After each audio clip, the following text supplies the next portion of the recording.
Vous êtes en compagnie de Radio Taïwan International.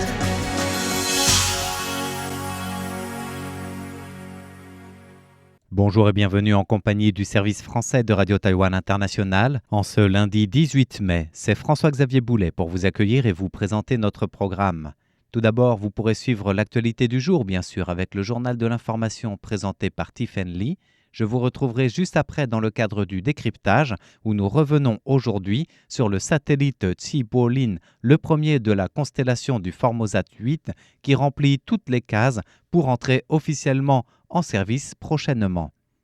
Ensuite, dans la partie thématique de nos émissions de ce lundi, Meg Wang vous parlera dans l'émission Retour à la source de l'Institut de recherche agricole de Hualien qui travaille sur la technique de culture du Macao, que les Taïwanais appellent du poivre mais qui n'en est pas réellement.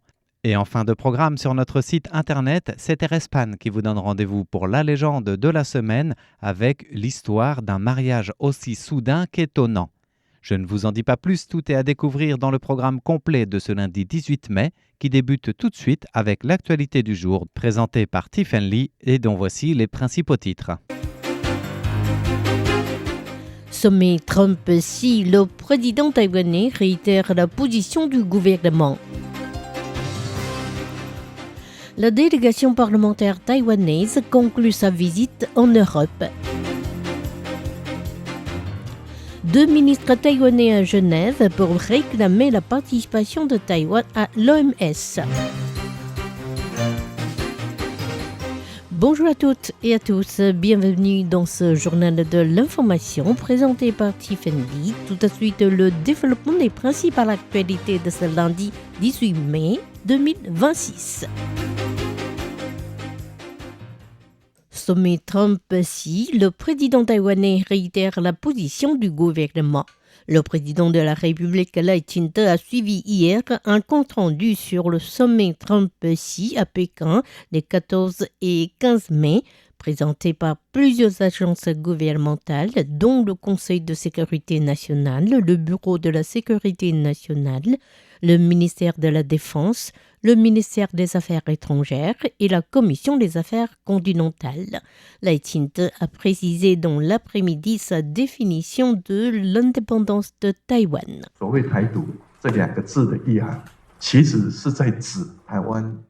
L'indépendance de Taïwan signifie que Taïwan ne fait pas partie de la République populaire de Chine, mais aussi que la République de Chine, Taïwan, et la République populaire de Chine ne sont pas subordonnées l'une à l'autre.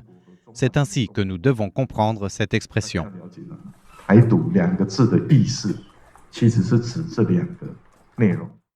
Le chef de l'État a publié plus tard dans la soirée un article sur Facebook dans lequel il a remercié le président Donald Trump, le secrétaire d'État Marco Rubio et d'autres membres de l'administration pour avoir affirmé à maintes reprises que la politique taïwanaise du gouvernement américain restait inchangés, ainsi que pour leur soutien continu à Taïwan et leur préoccupation à l'égard de la situation dans le détroit de Taïwan. Dans son article, Lai Ching-te a exprimé la position du gouvernement taïwanais en 5 points. Premièrement, Taïwan est un défenseur résolu de la paix et de la stabilité dans le détroit de Taïwan, mais aussi dans la région Asie-Pacifique. Taïwan ne cherche pas à provoquer ni à rehausser les tensions.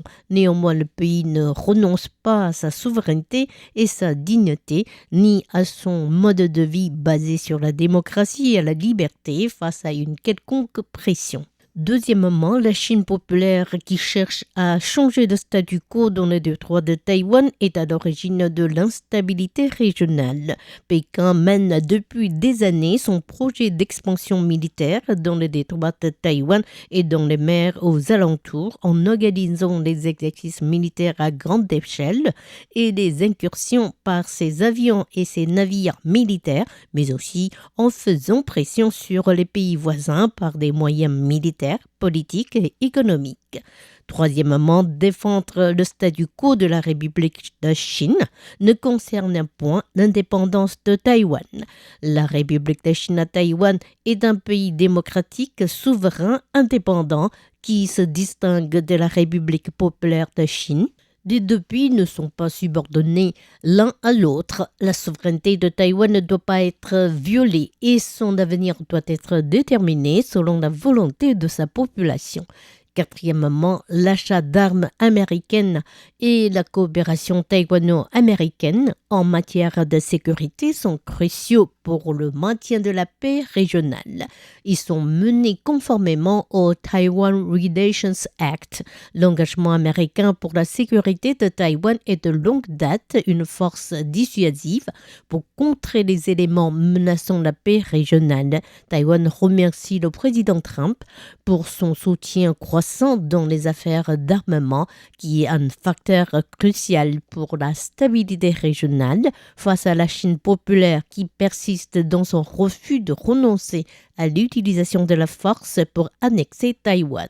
Et enfin, cinquièmement, Taïwan, avec sa géoposition et son rôle dans l'industrie des semi-conducteurs, se trouve au centre des intérêts du monde et occupe une place indispensable dans la chaîne mondiale d'approvisionnement. Toute tentative visant à déstabiliser la situation dans le détroit de Taïwan consiste une provocation à l'encontre des règles internationales de l'ordre mondial et de la sécurité indo-pacifique, mais revêt aussi un impact sur la chaîne mondiale d'approvisionnement et sur l'économie de la planète. Pour cette raison, Taïwan ne doit jamais être une monnaie d'échange dans les négociations internationales. En conclusion, le président Lai Ching-te appelle au renforcement de la défense, à la détermination des Taïwanais à défendre la liberté et la démocratie, mais aussi à la coopération étroite avec les alliés en garantissant l'engagement de Taïwan dans le maintien de la paix régionale et mondiale. La délégation parlementaire taïwanaise conclut sa visite en Europe. La délégation parlementaire interpartisane, menée par le président du Yuan législatif Han Kuo-yu, est rentrée à Taïwan hier après-midi après une visite de 8 jours en France et au Royaume-Uni. Han Kuo-yu a qualifié la visite de percée significative, affirmant que le séjour avait permis aux députés taïwanais de mener ouvertement des discussions avec les élus français et britanniques, et notamment le président du Sénat français, Gérard Larcher, et le président de la Chambre des communes britannique, Sir Lindsay Holt. Han Kuo-yu a parlé de discussions franches et cordiales, que ce soit avec les parlementaires ou avec les groupes de réflexion, avant de préciser que les Européens s'intéressaient plus particulièrement à l'acquisition d'armements par Taïwan et à l'impact du sommet Trump-Xi sur Taïwan et sur l'Asie du Nord-Est. Han Kuo-yu a révélé par ailleurs que les parlementaires français et britanniques envisageaient déjà des visites à Taïwan au plus tôt fin mai. 2 ministres taïwanais à Genève pour réclamer la participation de Taïwan à l'OMS. Alors que s'ouvre aujourd'hui la 79e Assemblée générale de l'Organisation mondiale de la santé à Genève, Taïwan, qui pour la 10e année consécutive n'a pas reçu d'invitation officielle en raison des pressions chinoises, participe à sa manière en organisant une présence en marge de l'événement. Le ministre des Affaires étrangères, Lin Jialong, s'est envolé hier pour Genève, rejoignant le ministre de la Santé, Shi Chongliang, pour une campagne visant à défendre le droit de Taïwan à intégrer l'OMS. La délégation taïwanaise, formée notamment de militants, de médecins et de chercheurs, organise dans la ville suisse une exposition consacrée à la médecine intelligente et aux technologies liées aux soins médicaux. Plusieurs entreprises taïwanaises sont présentes sur place pour présenter au public les progrès de Taïwan au cours de ces années, notamment en matière de prévention des maladies, d'amélioration de services médicaux et de chaînes d'approvisionnement liées à la santé. Le chef de la diplomatie a précisé. L'OMS ne laisse personne pour compte. Tel doit être son esprit. Mais cet esprit a été trahi encore et encore. Nous souhaitons montrer que, bien qu'on nous tienne à l'écart de l'AMS et de l'OMS, nous continuons malgré tout à apporter notre contribution. Le Fonds taïwanais pour le développement et la coopération internationale, ou Taiwan ICTF, également sur place, a signé avec l'autre de Malte un protocole de coopération pour soutenir les Ukrainiens amputés.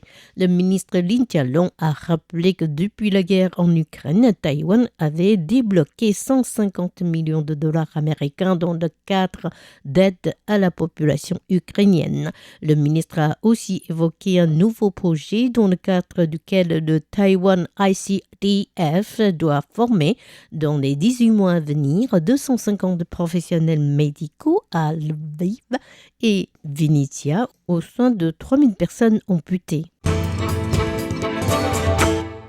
Aux îles Salomon, formation d'un nouveau gouvernement dirigé par Matthew Wall voit modérément critique de la Chine. Le Parlement des îles Salomon a élu le 15 mai dernier le député Matthew Wall à la tête du nouveau gouvernement pour remplacer Jeremiah Manel, destitué suite à une motion de censure le 7 mai dernier. Matthew Wall, qui a été élu à 26 voix contre 22 face à son rival Peter Chanel Agovaka, a fini de nommer son gouvernement le week-end dernier. Le nouveau Premier ministre a ouvertement critiqué la Chine à de nombreuses reprises, notamment lors de la signature en 2022 d'un pacte de sécurité entre Honiara et Pékin, mais a modéré sa position ces dernières années.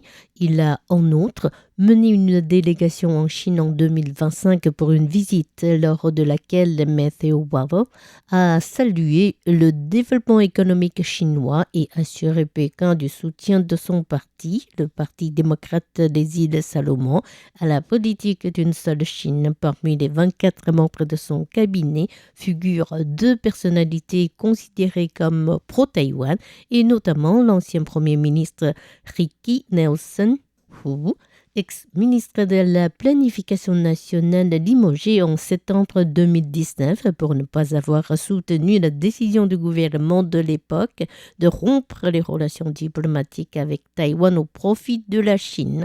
Ricky Hu a été nommé ministre des Affaires étrangères et du Commerce extérieur. Le nouveau cabinet compte également le député Petit Kenny Loria Jr., nommé au portefeuille de la planification et de la coordination du développement et qui sera aussi chargé des coopérations avec des pays donateurs de fonds. Pete Kenny Loria Jr., qui fait partie de l'Alliance interparlementaire sur la Chine, a également critiqué le gouvernement de l'époque lors de la rupture diplomatique avec Taïwan en 2019.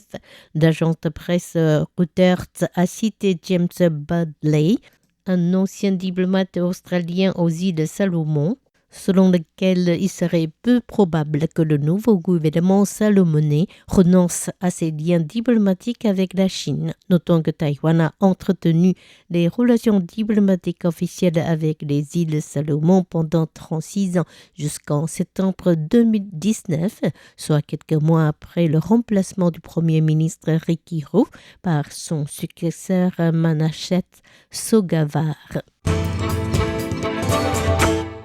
Le nombre de seniors actifs dépasse les 500 000 pour la première fois à Taïwan. Le nombre de personnes âgées de 65 ans et plus continue d'augmenter à Taïwan depuis que le pays est officiellement devenu une société super âgée en 2025. Au mois de mars 2026, le nombre de seniors professionnellement actifs a dépassé les 500 000 pour la première fois dans l'histoire du pays. Les statistiques officielles montrent que le nombre de seniors actifs est passé de 250 000 en 2015 à 460 000 en 2025, soit une augmentation de 84% en 10 ans, avant de finalement dépasser les 500 000 au mois de mars. Ces seniors représentent désormais 10,8% de la main-d'œuvre sur le marché de l'emploi taïwanais, des chiffres qui s'expliquent notamment par la croissance du nombre de personnes âgées de 65 ans et plus à Taïwan, ce dernier atteignant des 4,76 millions en 2025, soit 20,06% de la population. Tan Wenling, vice-directrice du département du recensement au sein du directoriat du budget, de la comptabilité et des statistiques, estime que cette hausse est due à l'allongement de l'espérance de vie et aux pénuries chroniques de main-d'œuvre sur le marché du travail taïwanais. Le site de recherche d'emploi 104 a également publié un rapport qui révèle une forte augmentation du nombre de demandeurs d'emploi âgés préoccupés par le montant de leur épargne pour la retraite et par la hausse du coût de la vie. RoboFest World Championship 2026, Taïwan décroche 8 récompenses. La compétition internationale RoboFest World Championship 2026 s'est déroulée du 14 au 16 mai à l'Université technologique de Lawrence, dans l'État de Michigan, aux États-Unis. Les candidats taïwanais ont décroché 8 prix, dont 2 premières places, une deuxième place et une troisième place. L'une des 2 premières places provient à l'équipe CISXG du lycée international privé de Kangqiao du Nouveau Taipei dans la catégorie de robotique médicale senior ou RoboMed senior, alors que l'autre revient à l'équipe The Connector du lycée international privé Washington à Taichung dans la catégorie de exhibition senior. La deuxième place a été remportée par The Trimmers dans le défi mission inconnue junior avec son robot Sting. Quant à la troisième place, c'est l'équipe Mecha Beast Alliance de Pingtung qui l'a décroché dans la catégorie Robot Parade. C'était Tiffany qui vous a présenté le journal de ce lundi 18 mai 2026. Merci de votre fidélité et excellente suite de programmes sur RTI. À bientôt!